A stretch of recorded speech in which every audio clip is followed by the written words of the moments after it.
The business of war is hard and cruel irrespective of which side you're on.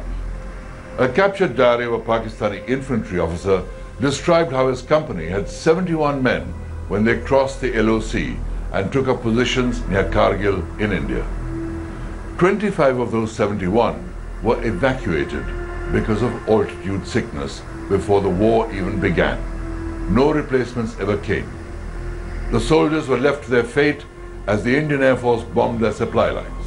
Some Pakistani outposts subsisted on spoons of sugar for the last few days. But India's armed forces overcame far greater challenges as they fought the invaders in the world's mortal terrain. My name is Kabir Bedi, and today on Guns and Glory, we continue with the war in Kargil.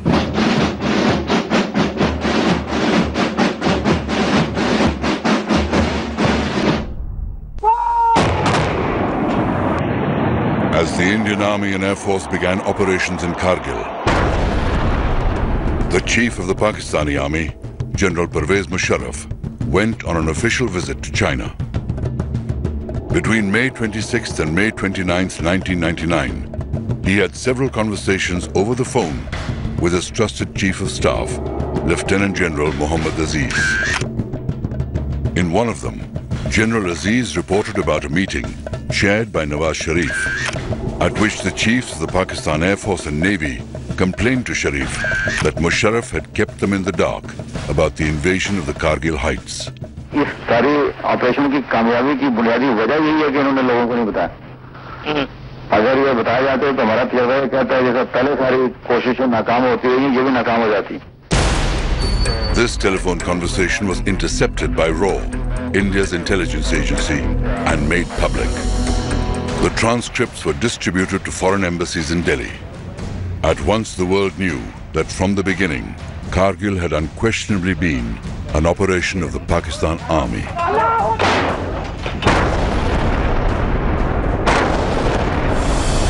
ठीक पीछे पाकिस्तानी घुसपैठी है। वहां से घुसपैठियों को हटाकर सेना के लिए एक बहुत बड़ी चुनौती है। पाकिस्तानी सैनिक।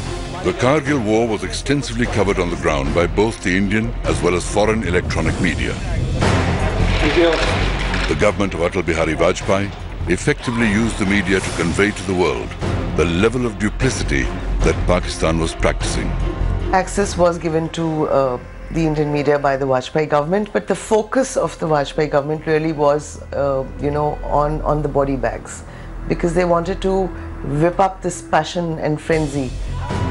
On the battleground, proof was there to see that those on top of the Kargil heights were no Mujahideen infiltrators, as claimed, but regular Pakistan Army units, following commands issued by their Rawalpindi headquarters.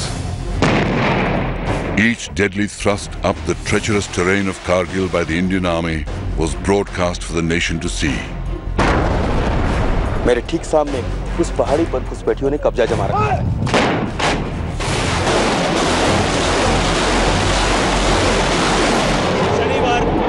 शनिवार पौने 8 बजे है और भारतीय सेना ने For the first time, Indians saw their heroes in action and realized that they too were mortal men of flesh and blood, and it was only a brave death that anointed them with immortality.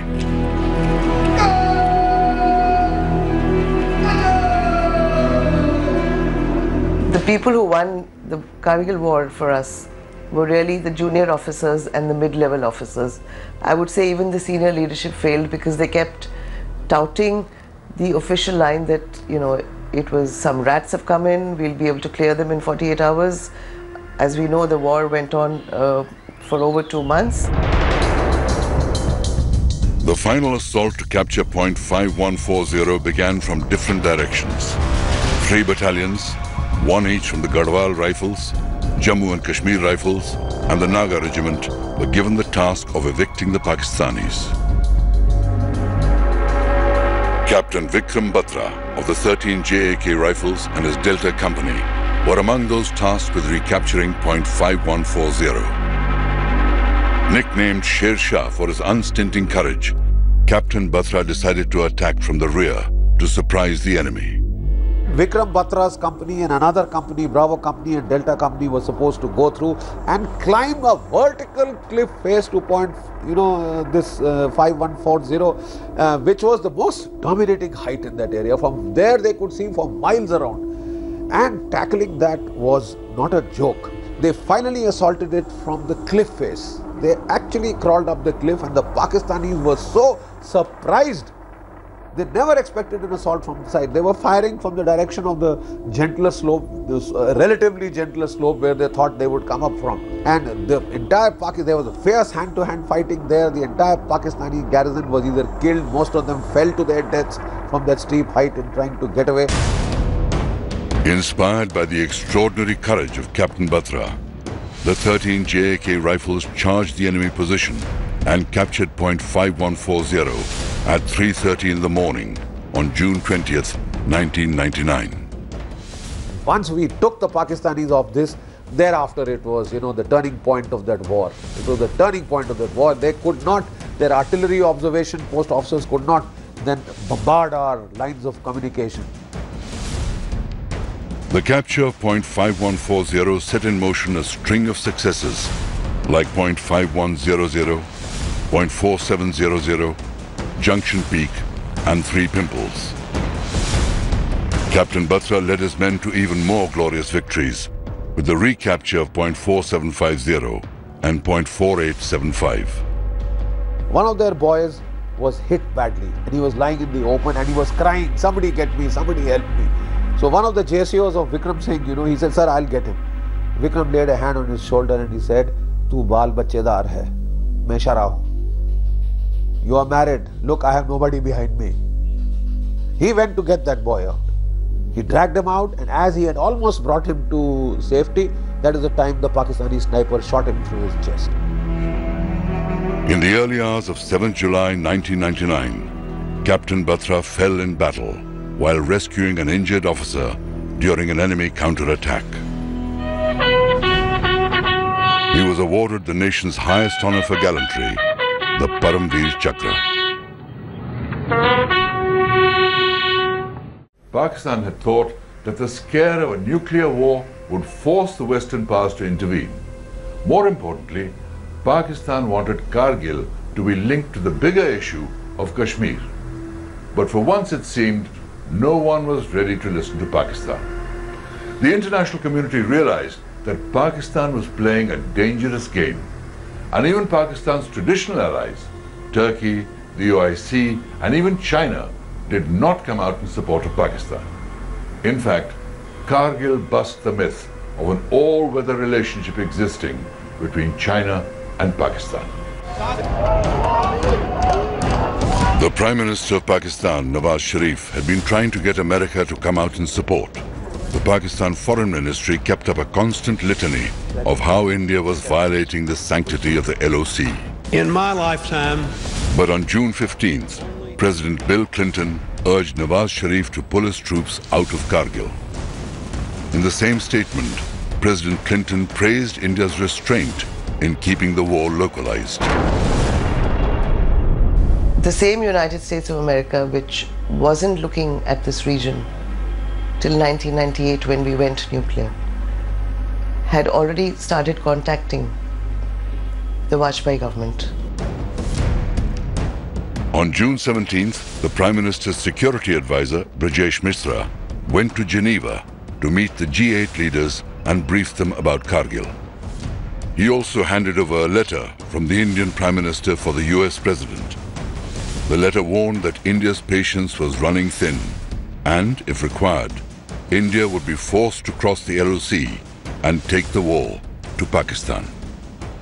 The decision not to cross the line of control, it had lots of pros and cons, and there are lots of people who felt we should have retaliated across the LC. But when we did not retaliate across the LC and we focused the fighting there, the world lost the casus belli to intervene in this conflict. They could not intervene, and we took 2.5 months, but we methodically sorted them out. Vajpayee took the stand that we will not violate the line of control and we will not cross the line of control, and a lot of that was done in conjunction with the US.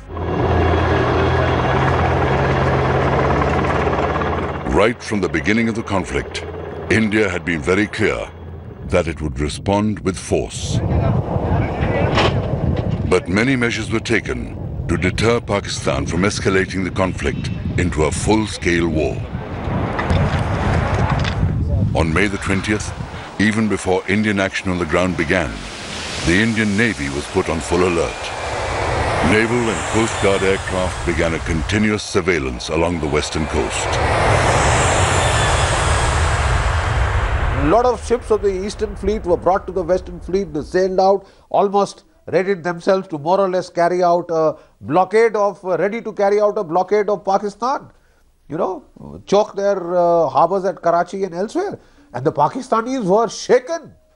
You see, they had never expected this response. They felt it would be confined to the Kargil heights, local infantry action. Then they found air power brought in, then they found the Navy deployed.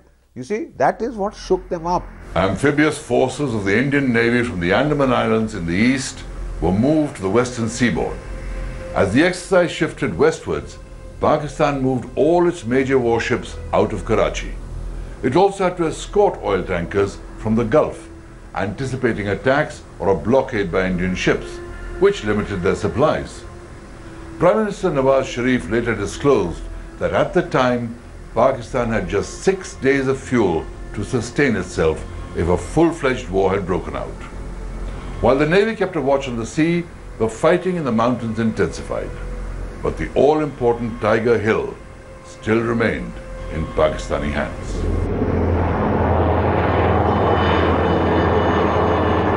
Tiger Hill stands 16,700 feet high, overlooking Dras. It is a massive feature, almost 1 kilometer wide at its base, and was formidably defended by the Pakistanis. The Pakistani Northern Light Infantry had taken positions on top of Tiger Hill, as well as on the high ridge that ran to its west. Several peaks south of Tiger Hill had also been occupied by the Pakistani soldiers, and these provided observation points of the surrounding valleys and ridgelines. Point 4460, a kilometer south of Tiger Hill, was within supporting range of the NLI's artillery mounted on Tiger Hill. The Tingle Nala divided the complex, and Hill 4875 and Point 4540 stood opposite Tiger Hill. The Pakistanis defending Tiger Hill and the Western Ridge had moved in heavy ammunition to create an engagement area with interlocking fire from multiple sides. An anti-personnel minefield also blocked the approach from Point 4540. A 12.7mm gun atop Trig Hill, a peak 2 kilometers northwest of Tiger Hill, provided the Pakistanis additional heavy weapon support. Their artillery battery on Point 4388 fired into the engagement area as well. The Indian Army faced a nearly impossible task in recapturing Tiger Hill.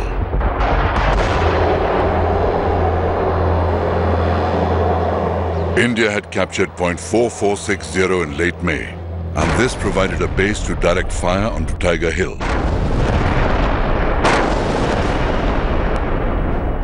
In order to conserve manpower, Pakistan's Northern Light Infantry abandoned Point 4540. Both these positions were to prove critical for India in mounting attacks on the Tiger Hill complex. Given the urgency, unacclimatized and poorly equipped soldiers of the 1 Naga and the 8th Sikh were sent to assault Tiger Hill. Murderous crossfire from the Pakistani positions inflicted heavy casualties on the Indian soldiers, and the assaults failed. The units surrounded Tiger Hill and dug in to wait. The Pakistan NLI launched counterattacks, but they lacked the numbers to push the Indian battalions off the hill. NLI soldiers even resorted to rolling boulders downhill onto the Indian forces. And then the Indian bombings began.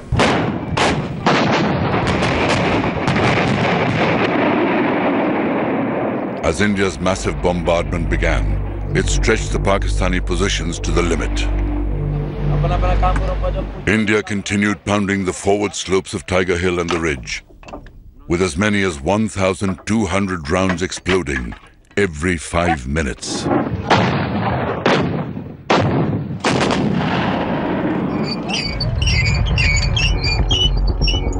The Indian Army found an undefended flank on the east, and through this, they launched their attack on Tiger Hilltop.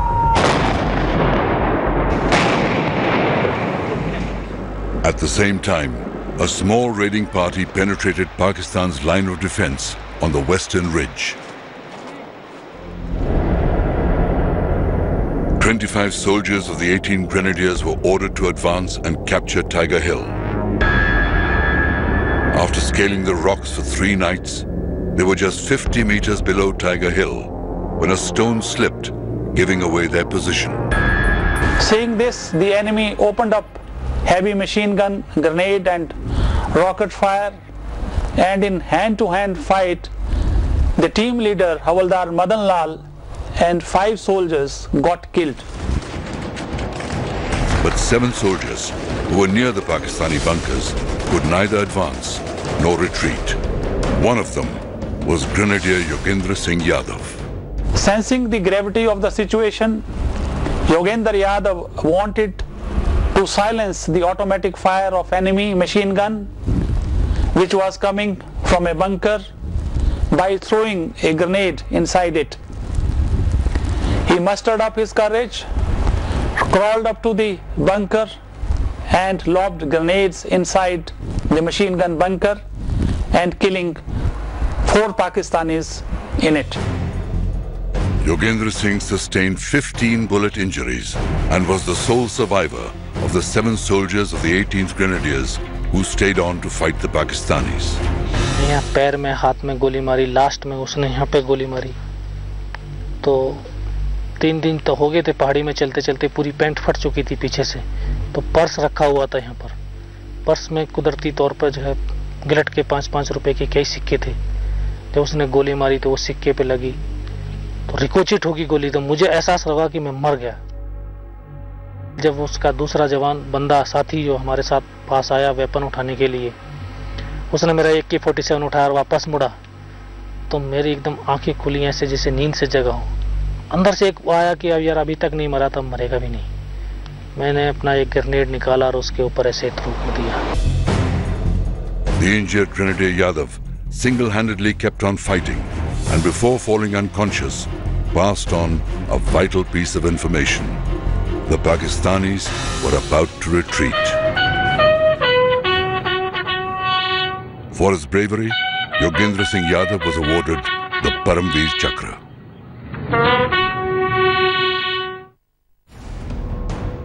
The Pakistani forces had been split in 2. They desperately tried to counterattack to join their lines.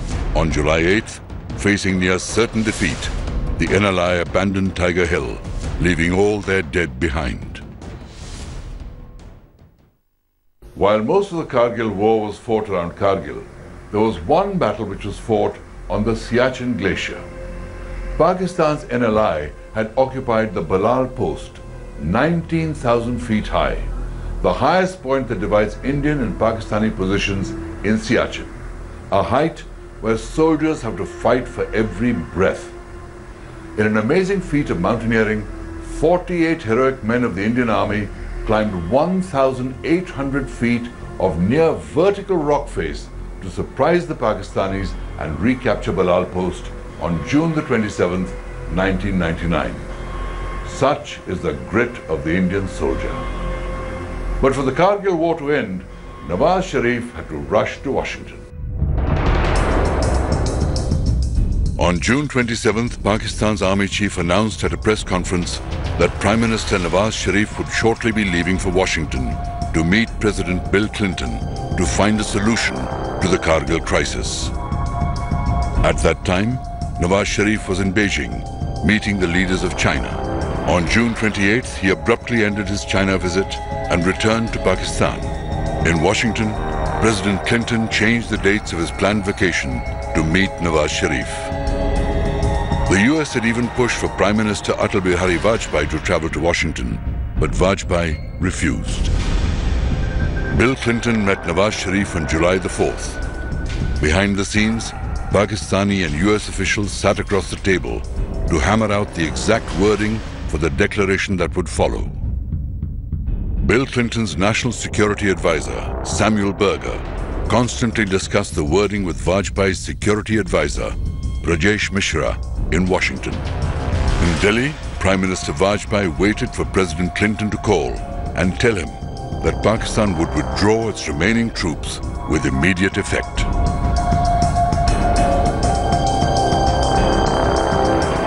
By July 11th, the remaining units of the Northern Light Infantry began pulling back across the LOC as Indian bombardment continued. And Indian troops recaptured key peaks in the Batalik sector. India set a deadline of July 16th for all Pakistanis to return to their side of the line of control. On July the 12th, Nawaz Sharif went on television to explain to his people why Pakistan was retreating from Kargil.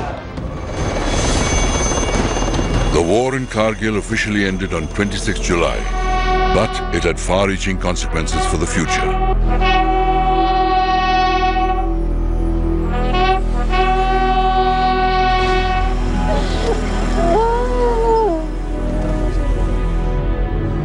Kargil was the beginning of a tussle between Pervez Musharraf and Nawaz Sharif that resulted in Sharif being ousted in a military coup and Musharraf taking over as dictator.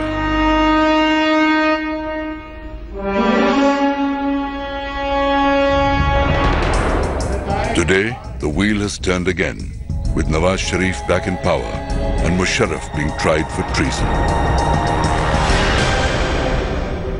India learnt many lessons from Kargil. It ushered in long-term changes in the army's deployment and response strategy along the line of control.